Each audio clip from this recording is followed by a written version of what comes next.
we want to make sure that they got a 2-point bucket out of 3, and somehow Paul got open. We'll look at it on film.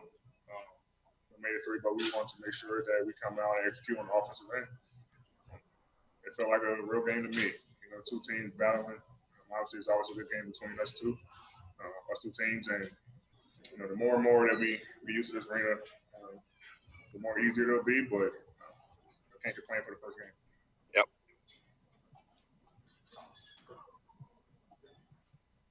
Melissa?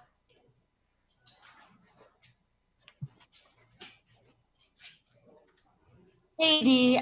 So even in a game with no fans and considering that, you know, the stakes were comparatively low, it seemed like the intensity was just as high as if it were, you know, a huge game in front of 20,000 fans. Is that how it felt for you guys too?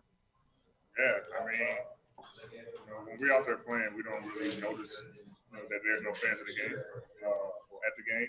We just go out there and compete and try to get the win. So they did a great job with the crowd noise. Especially when we scored the bucket, got a stop, got pretty loud, also at timeouts. So they did a good job with that. But like I said, when we're out there competing, you know, we just worry about the 5 guys on the floor and trying to get a win. Alex. Kyle Boone, please. Sorry, could you the first? Oh, sure. Joe Barton. What were your emotions like before the game? Obviously, it's a sensitive subject. I mean, we want to make sure that we did, you know, something as a league, the NBPA and the NBA, and all the players, you know, just had a consensus that, you know, kneeling was best, something that we can do as a league and be unified, and we go out here and play, you know, not for us, but you know, for everything that's going on around the world. And for them, I didn't know they were going to have a video up there, so I think that was pretty cool. You know, I'm not sure they're going to do it for every game, but I think that was really cool to kind of play that video and just kind of remind us, you know, what's going on in the world, because we're so locked into this bubble. We're not out there, you know, and seeing what's going on unless it's on social media. So for both teams to come together, the head coaches kind of switch and us locking arms together in front of the Black Lives Matter, I think it was a powerful statement. Okay, Tanya Ganguly. That third quarter, there was such a huge swing. It seemed like the Clippers really had a chance to at least run away with it. You made sure to take us through our vantage point, how you saw it carried into. We came out kind of slow. They were getting a lot of open shots. We were fouling.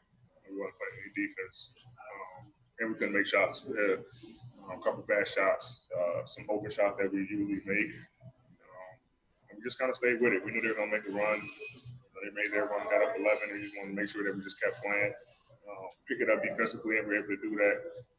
And then we started making shots on the offense, and it kind of gave us the extra boost that we needed going to the fourth. And it was a close game all the way to the end. So just wanted to make sure that they didn't run away with it. They definitely had a chance. Mike Trudell. Hey, Anthony, it's Mike Trudell back in Los Angeles. Just wondered what you thought of some of those second unit groupings when Caruso and Waiters and Kuz were in there with you, and if there's anything that you focus on in those small ball groups specifically. Try to run. Anytime we got to stop, you know, we want to run. Whether I'm pushing Kuz, AC, and then still trying to implement, you know, Dion and JR into the system. I think for the most part we played well. We played well as a unit. We had our moments on defense where we could play better, but for the most part, we were able to do, you know, execute our schemes, especially on the defensive end. But I say that second unit played extremely well. AC played well down the end, making some big buckets for us. And Kuz made some big shots. So, you know, guys really getting back into it. Orem. Hey, Anthony. You guys are now 2-2 against the Clippers. Frank said before the game that you guys will probably run into each other again before this is all said and done. I'm just wondering, at this point, after you've gone through this season series, do you feel like these are the two teams in the West? Do you feel like that's the only team that will stand between you guys in the finals? I'm worried about one team, and that's the Lakers. We can't control what other teams do, how they play, or what they're going to do. So we only control what we can control, and that's how hard we play and going out and compete every night. Last 2 questions. Kyle? After you guys played this game in March, you described this as series that you liked because it was physical, it was gritty. Did it still feel that way tonight? Did it feel a lot different, a little different? I felt the same. Obviously, they have two guys who really helped them out in that second unit, Lou and Montrez, but they got other guys that can come in and play. But it still felt like a game back in Staples, where it's physical. It was gritty guys who were getting after it, compete on both ends of the floor, both teams, and that's what makes playing them so fun. And last question, Mark Medina. And there's so many different elements of the game, with different runs, the whistles, adapting no fans. What does it take to just get through all these different frustrations?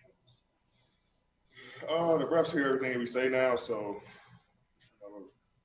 that's kind of new for us. We kind of gotta tone it in a little bit, but I think we just, for us especially, we just gotta keep playing. Can't worry about calls and everything like that. The less we try to complain to the refs, argue a call, the better we'll be. And it's everyone. But like I say, it was a good first game for us. I think we played extremely well on both ends of the floor. Atmosphere was a little different, but I think as the game go on, you get adjusted to it, and you're locked into what's going on the floor, and not more so what's going on outside of the floor. But as far as the in-game things, I think it was all good. All right, thanks so much, Anthony. Yeah. Thanks, Thanks, Anthony. Ron. Thank you.